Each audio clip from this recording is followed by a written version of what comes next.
She's giving cats later today. Look at your screens if you have one. Whoop! Welcome back to the newest episode of the Girls Plus Club Poddy with your hosts, Rosie Breen and... Henry Richards. Hey. Did I say my surname? Yeah, you always say it. How you doing? I'm all right. How are you? Billy! Sorry. Billy's eating the plant behind us. We actually added it there for a little, decor, trying to make it look a bit more earthy and homely. She's not left it alone. Also, you can't even see it because I'm sitting like this. You be good there, young Bill. Henry doesn't let her eat plants, but I do. Here you go. We had a lovely peace lily that we had to smash up and throw away because... Poisonous for dogs. Different if it's poisonous. Do you know if that one is or not?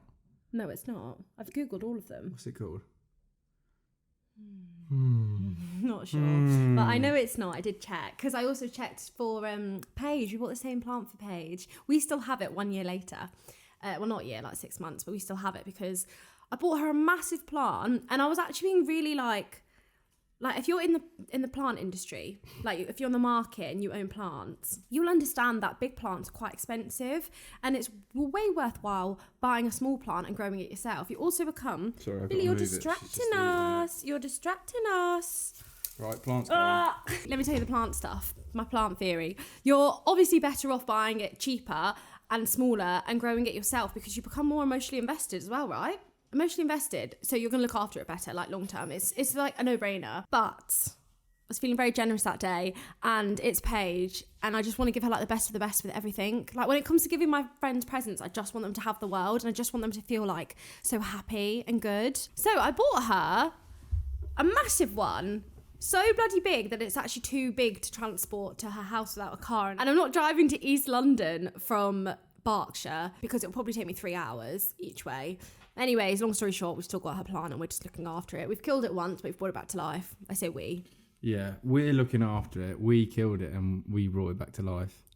Team. Didn't we? Yes. How are you? I'm okay. I'm a little bit stressed. Stressed to the max. No, not to the max. One of my first photos on Instagram is a photo and it says stressed to the max and it's a picture of Max Brannan, which is on theme with Cat Slater, who's also from EastEnders. Cat Slater. Don't be a hater. I just really like the leopard print vibe. I really like red and leopard print. So tonight we're going to another concert, guys. We're really on our concert and our gig hype right now. We bought each other 3 concerts for Christmas. And I'm thinking of wearing this. And you know that red jacket I wore to the candlelight dinner? If you follow me on TikTok, then you've seen it. The red jacket I wore to the candlelight candlelight concert. We did have dinner though. We did. I'm thinking we ate snails. We literally ate snails. Bit mad, wasn't it? Yeah, it was disgusting. I'm thinking that I'll wear this tonight and my red jacket. How lovely would that be? I'm alright. Is there sugar in hot chocolate? I just had a hot chocky. Bloody hell. I'm on the hot chocky vibe and I've been on it since before Christmas. Look at my mug, please. That's the most ridiculous mug I've ever seen in my life. A lot of people can be... If you can't see it, it's basically a square. It's a square of chocolate. Chocolate. What is going on? It is. It was really nice. It's Cadbury's hot chocky. So I like Cadbury's hot choc, or Options is like my normal go-to. But this year I've been moving back to Cadbury's hot choc. I used to have Cadbury's hot choc all the time growing up. Like that's the one my mum and dad would buy. Is it the same for you? Because I felt like that was the only hot chocolate that was really on the market back then. Well, if you look, that's the brand. It's the OG. If you want something chocolatey, yeah, you're going Cadbury. It is making me realise that Options is so worth the calories. And I know we don't really talk about calories anymore, guys, but come on, it is worth the calories. 40 calories. I have double servings every time I have it, so it's so chocolatey. It's 80 calories, and I'm like, is that it? 80 calories and it tastes this bloody good. But the Cadbury's is like a rich, creamy chocolate. It's really nice. They're just different. It depends what mood. Like Sunday morning mood is the Cadbury's for me. Like a little bit nostalgic. Maybe if mum's coming over for a cup of tea, I don't drink tea, I'll probably have that. But on a Monday, Tuesday, Wednesday, Thursday, Friday, because I'm not drinking coffee anymore, I'll have a hot chocolate in the morning instead. I'll probably have an Options. Double scooped. I'll just have coffee. Black, no milk, no sugar. Oh no, you have to have milk. Milk just makes drinks thicker, doesn't it? Even though it's weird, isn't it? It's not that much thicker than water, but it makes it, like, if you have a coffee without milk or a hot chocolate without milk in it sometimes. Yeah. So runny, isn't it? I think when you get to the age where you're drinking coffee, your life actually changes a lot. Like, that's a very pivotal age in your life to start drinking coffee. Like, there's a reason why you've decided to have coffee that day. You're exhausted. Because everyone tells you that coffee makes you, like, more awake. For me, it doesn't. Sometimes it actually puts me to sleep. And you have it before bed, don't you? I used to, yeah. I think that... But that just shows you that instant coffee's... rubbish. Yeah. Yeah. But the age... Whatever happened to you on the day that you decided, okay, I'm going to start drinking coffee... I hope you hug that younger version of yourself. That was a stressful day. No one, I don't think anybody goes, right, today I'm going to have a coffee. It starts off. No, I think you would. It starts off with the taste Starbucks it. or the Costa. Rank. I'll have a double quadruple cream sundae and it's got caffeine in it. And you liked it. And then you're like, oh, I'm buzzing off of that. Sugar. That's like a gateway coffee drink, isn't it?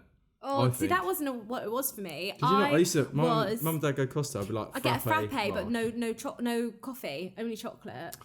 So I couldn't have coffee, and I still shouldn't really have coffee. It really messes with me. Like, I just get, I don't know if you guys are the same, but I just get really fidgety, a bit Jitters angsty. is called with coffee. I get the coffee jitters really bad sometimes. And I've given up coffee this year. Not as like a New Year's resolution, because I probably have still had like 2 coffees this year, but I'm just not having it every single day because I'm having hot choc instead. And I realise it's that habit of having a drink in the morning, a hot drink in the morning, that I really love and I really enjoy. Like that act of, I'm going to wake up, make myself a nice drink, and then I'm going to get on with the day. I really love that. It feels good. It's a little bit like self-care-y for me. And I can't have coffee because sometimes I go through that little bit of a self-care morning, and then suddenly the rest of the day I'm on emails and I'm on phone calls and I'm like, so I can't do it. So I'm just not going to do it. But I do love an espresso martini, but I'm also not drinking alcohol this year. I'm sure you haven't had coffee. I've not. I just had sugar. This is why it's easy for me to give up alcohol, because you lot need to have alcohol to get like this. No, I am just kidding. But I feel like when I don't have alcohol, and I have like mocktails or like lemonade, the sugar genuinely gives me a bit of a high, and I get really buzzed off of it. And like, my body seems to react to everything. I'm that girl, and Amen, I hate brother. it. I am that girl that like, oh, I'm too sensitive, I can't have gluten. Like, I feel like that girl, I hate it. But it's also not that bad, because I am sensitive, and I have to act upon my sensitivities to be healthy. So I'm just going to do it. I'm just, whatever. Okay, it's right. So we've got dilemma today. Dilemma, you ready? Yeah. Hi, Rosie. Oh, she didn't address you. I'm a new listener, and I found your podcast episode on boundaries very interesting and helpful. I do have one question, though. Maybe she only addressed me because I was in that episode and you were not. I'm not butthurt by it. Oh, I would be. You're trying it, yeah. You're trying. I'm not trying to butthurt you. Right. I'm an 18-year-old university student just heading into my second term of first year. Oh, the baby. And what last a time that is as well, by mate, the way. first year of uni. First year, Wish I made first the term most is of like it. tough because you're like, oh shit, it's scary. Scary, very intimidating. Second year, first term, and they're like, oh, by the way, none of this counts. Yeah, and I've got loads of mates now. Yeah, everybody everyone's your friend in first year, aren't they? Yeah. Do you have loads of friends in first year? Like, literally everybody. Yeah, kind of, yeah. I can imagine you. Because you just bump into someone, you're like, wow. Oh, hey, yeah, oh my God, we have something in common. Oh my we God, go to you're the same here, lecture. yeah. I can honestly imagine you walking into the room at uni, like into a lecture hall, and being like just walking in, everybody saying hello to you. Nah. Really? Not like that, no. Were you like quite quiet? Kind of. You're not a loud mouth, which is Nah. why I like you. We can't Yeah. have 2 loud mouths. When you go to uni, it's like college in America, isn't it? You got the jocks and you got the like all the different Jocks. all the different groups and stuff. So We got the jocks, and we got the cheerleaders, and I also got my scientist brother. Is that a really bad accent? see why I stopped when I said jocks, because you said jocks, cheerleaders, and then another group of scientists brothers. That's a very niche group to be part of at uni. I had a couple of situationships with my guy friends. One of them was someone I was purely attracted to and made friends with because of that. So she made friends with him because she thought she was fair play. I would do the same. That's what. That's how you do it. Yeah. We kissed in the club, and then he said he wasn't ready to commit to anything, and that kind of fizzled out. The second one was one of my closest best friends, who I always was a bit attracted to, but then things developed after he said he felt the same way. That's always dangerous territory. We kissed twice on separate evenings, but then he told me he needed time to think before deciding if he thinks we should do anything further and if we should just go back to being friends. I completely understand this decision because we are in a friendship group of 3, which makes things awkward, and we are all living together next year. Jeez. I've heard this story before, man. My issues are that both of these failed situationships have hit me very hard because I became very quickly emotionally involved in both. I became infatuated and obsessed very quickly, and I was overthinking every one of their actions towards me and letting this impact my self-esteem. Oh, honey, I've been there. And the way I thought of myself. This has made me so vulnerable by letting their feelings and their decisions control how I feel about myself. And I was hoping to protect myself from feeling like this next term. I love how you're like splitting this up into terms. That's something I would definitely do by setting some boundaries, but I don't know what kind of boundaries to set in this situation. I would like to be the kind of person who can hold off the whole emotional investment and attachment in a situation until I know they are committed to me and know what they want. I'm just hoping you can provide some guidance and help me to protect myself from this vulnerability. Thank you so much for your shows. Lots of love. Whoa. Okay, there's a lot to dissect here. Tough. First off, can we talk about the fact you are 18?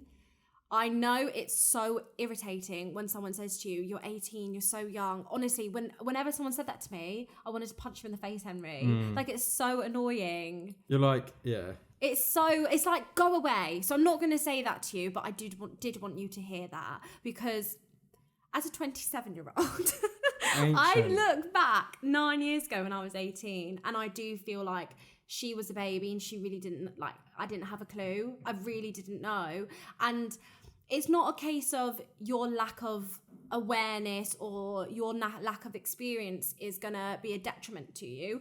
It's not. I actually think you're in such an amazing position, and like, she's in such a good place where, yes, you're young, but you have so much more life. You have so much more experiences ahead of you, like so much more to experience, and you're vulnerable, and vulnerability is not a bad thing.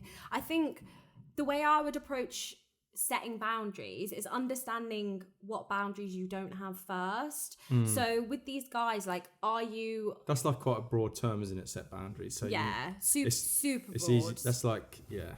How do you set a boundary? It's not just being like, no, I'm going to have me time today. Okay, boundary set. It's not that. That's kind of like saying, I don't know, like if you're, like New Year's resolution, I'm going to like get myself back on track or together. Like, that's such a general term. Like, Yeah. what boundaries, what boundaries do you want to be setting? Because you must have an idea in your head. That's why you've said that broad term. But what is it, like you say, you need to get into the specifics of what's the boundary actually look like? Like, can you think of one to say? I think it's almost like boundaries she has to set with herself, like, rather than boundaries she's setting with other people. I think, like, in order to protect yourself, yeah, you will have to set boundaries with them. But I kind of want to strip this back a little bit before we dive deep or deep dive? Both. Deep dive. Into boundaries as like a whole concept. I think the first thing to be aware of is that vulnerability is okay, but lust and love are very different. And what it sounds to me, and I don't know if you agree, but it sounds to me like this girl is feeling very lustful for these guys. Their attention and their affection and their behaviours, like, it excites you. It gives you a little, right? Yeah, it gives you a little bit of a buzz, a little bit of a spark. It just makes you happy. And I guess the reason that maybe one of the reasons that you feel like you're becoming obsessed with it is because it's making you so happy that you just want to keep feeling that, and you're just subconsciously like constantly chasing it, which is probably why you're reading into everything. Because if you can read into something just a little bit and it makes you feel that way, you're going to do it. Yeah, I see what you mean about like period where it's going really well, like the first kiss or the second kiss or whatever is wicked time, isn't it? And honestly, you're buzzing. It generally feels like sparkles, sunshine, rainbows, like there are and little everything hearts else around just like you. goes blurry. Yeah, it honestly feels magical. Yeah, but it does happen like a couple times in your life, doesn't it? Yeah. So don't beat yourself up about not falling in love with the first frog that you kissed. Yeah, you always say that, don't you? You don't Yeah. fall in love with the first frog, do you? No. I think They're not frogs, but it might be. yeah. It sounds to me like you're feeling lust instead of love. Yeah. And you may love the affection and love the attention and love like the physical touch or just like the thought that they're thinking about you. But in reality, I think it's the lust that you're chasing after. And that's why you're allowing your guard to drop, because you're chasing it, because it does make you feel so good. Lust is like, what was the word? We had a word the other week, and it feels like it has like a negative attachment to it. Like if you're lustful, it's almost like green, greedy, or envious, but it's not actually. No, it's not. It's just a different. I don't know how to explain it, but it's different to loving something, isn't it? I think lust sounds very surface level. Yeah. It sounds, and I think that's what it is, to be honest. I think we can have lust in a relationship and you can have love, but you can have lust without love and you can't have love without lust. No. Am I wrong? I think maybe you can have I don't know, both. actually. Because we have love, so much love, but we don't feel lust every single day, do we? Yeah, but you said you can't have love without lust. Oh, I don't know, actually, yeah. Yeah, I don't know. I feel like they sound and feel similar, but they are very different things. Lust and love are totally different. You have lust, which is typically easier and it's quicker, it's fast paced, it's exciting. It's all about physical touch and feelings and your desires, and it feels magical, but it doesn't last. Yeah. But love is the deeper connection. The slow burner. It's the slow burner. It's that understanding and that compromise, and you know, you have arguments, but you know at the end of the day that that's the person that you love and you would do anything for. Lust is like quite 2D, isn't it? It's like 1 + 1 = 2. Like, I think you're attractive, I'm going to kiss you. Lust, like, yeah, done. that's lust, and it's the excitement. Whereas love's obviously It's a partnership, I think. bit of a longer Whether it's a equation. relationship with a friend or like our relationship, it's really about a partnership and like an understanding of one another. And it's not even 3D. It's so much more than that. It's really getting into those deeper layers of understanding one another and getting to know each other and still feeling that love for one another, not being disgusted by who they are on the inside. You know what I mean? Whereas lust, the way I've experienced lust and I see lust is totally like infatuation, and a lot for me, maybe because it's one of my love languages, but a lot about physical touch. I don't think that when I told you I loved you, I meant it. Like, I knew that I was obsessed with you and I knew I was falling in love with you, but I think it was lust. Like, we said it after 2.5 weeks of dating during our first special encounter, and I just think Jeez. that was so lustful, and that was so about that moment and the lead up to that moment and everything I felt about you. I knew I was falling in love with you, but when you said to me, you got funny timing when you said to me, I love you. I generally think I said it back because you had said it rather than... I think you're polite. You were polite. I was, not anymore. You know, the real me. Rather than it being the deep love that we have now, because the love we have for one another now is out of the, like, I don't want to get crazy cringe about it, but it's like nothing I have and will ever experience. But also, love is not one thing. It's not. So it can develop and change and grow, Yeah. right? I definitely had love for you, like, on a friend level from the day we What a met. par. No, but since the day we met, for sure, I was falling in love with who you are the more I got to know you, but it was all love, love, love. But I think the moment that we actually turned around to each other and said, I love you, it was very lustful. Well, I always say, when you know, you know. So Yeah. I've always loved Jess. So You're I guess just saying I guess that makes me a better person, really. Shut up. No, you're just saying that. No. Yeah, how did you know you love me 2.5 weeks into knowing me? Great judge of character. No, but you hardly know someone. We'd been speaking for a long time. We've been speaking for 2 weeks before that. So we're talking 1 month. We've Yeah. been together 4 years. 1 month is no time. I spent longer than that in fucking Thailand. Did you love it? I liked it. Didn't Oh, love it. you No, I you didn't. did. I didn't love Thailand. No, you know I didn't. I liked it. I struggled. I struggled a lot being away from you and the pressures I was putting on myself. I think it takes longer. I think you really have to get to know someone before you understand like how much you love them. Yeah, but there's not a set time on it, right? No. Like you could easily speak to someone and be like, "Oh my god, you felt like you loved him after 4 years." I've been with my. God, if it takes you 4 years to know if you love someone, that's a long time. Well, it might not be for someone else. Everybody's different, right? So you can just be true to yourself. All right, it sounds cringy, doesn't it? Yeah, but if you know, Love you Island know. ruined it. And just because you change your mind on whether you love me or not, all right? Oh, no. I didn't change. No. I just knew from the start. I'm like that kind of person. That's like my personality, though, isn't it? What? It's like you trust your gut very heavily. Yeah. And like from the get-go. If I want to do something, I'll do it. If I don't want to do it, I just won't do it. Yeah. And if I feel something, it's very hard for me to change my mind. Yeah, you're very stubborn. Yeah, but with due cause, because it served me pretty well, right? So, yeah, look at me. So yeah.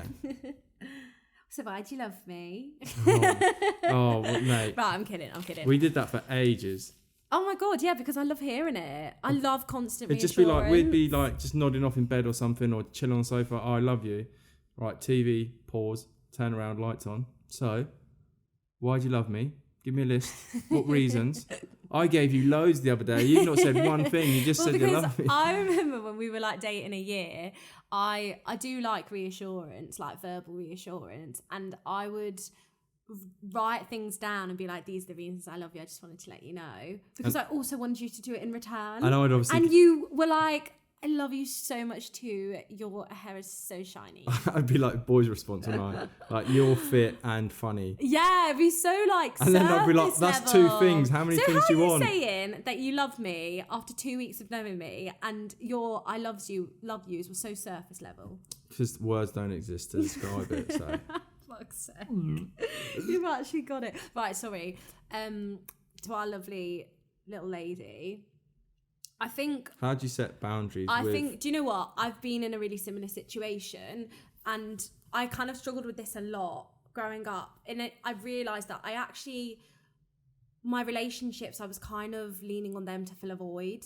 And I think that's why I became so obsessed. And one of the reasons I became so obsessed. And like when a boy fancied me and I fancied him, like, even if he didn't fancy me, I honestly was like not obsessive, but I was very similar to what you're describing. Like I was reading into everything, and if he texts me and put 1 kiss one day and 2 the next, and then none on the 3rd day, I'd be like, what's going on? I don't understand. It might be a case of that they're busy and it means nothing. But I would read into everything and every detail, and I think sometimes you are of just a character that picks up on the little things, but that's because the little things aren't little in your eyes. They're pretty big, and they're also really obvious. And we're I'm a really, really literal person. I'm really learning this at the moment. And I think that's also a part of why I picked up on the little things, because I was taking them very literally, very face value for what they were. And that's why I found myself reading into so much. And to be honest, I still do now. Like, if I'm texting, not you, but if I'm texting someone that maybe I don't have quite as a developed relationship with, and I don't have that comfort level of knowing where I stand with them yet, I would be like, oh, she's texting me a bit funny today, or oh my God, she seems a bit annoyed. I would be second guessing myself a little bit. And it's that literal trait coming in. And so it might be a case, like, I don't know if you are similar to me, but maybe you have those literal traits. Maybe there is something in your life that you are trying to fill a bit of a hole with when it comes to the men in your life that you're dating. And I definitely did that. Again, I know this is like my catchphrase, but fill in a void, like, also has like a negative thing. It's like, it's really negative. Yeah, but it doesn't have to be so sinister, right? Yeah, it doesn't have to be sinister. It doesn't need to feel as like doomsday as it does. Yeah. But it isn't like the health. It's something that needs addressing, right? To do. Yeah, it needs addressing, but it's not like. Yeah, I think it sounds to me like you've got a lot of love within your own heart, like within your own personality, and that's why it's easy for you to, feel love towards these other people, because you are full of love, and that is one of the best things someone can be, is full of love. That's such a special way to behave, to feel, to breathe every day. Yeah, and I would take that as a really big positive. But at the same time, maybe that this is a little bit of a sign to you that you need to take a step back. Yes, go have your fun, sleep with whoever, do whatever you like. But go in with it with mindset of, do you know what? I'm not ready for a relationship. And so you're not in a position where your emotions are where they want. So you're not in a position where your emotions need to be before you are ready to commit to someone. Because the dangers that you face in going in before you're ready are that you will often end up settling for someone because you want to have someone and you want someone to fill that void instead of being with the right person.